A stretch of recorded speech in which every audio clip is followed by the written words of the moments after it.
Politika, illegal logging, gitumbok nga hinungdan sa pagpatay sa mayor sa Compostela Valley. Si Maris Puyo sa dugang detalye.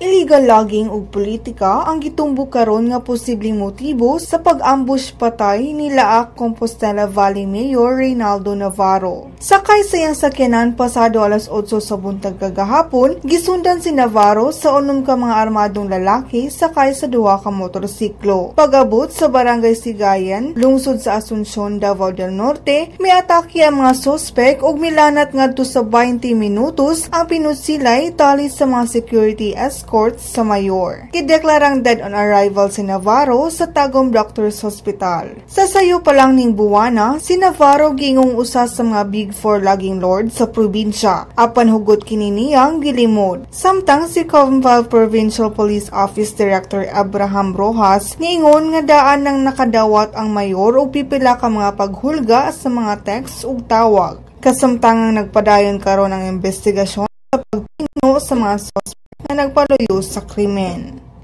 Alang sa Sunstar Pilipinas, Maris Puyo.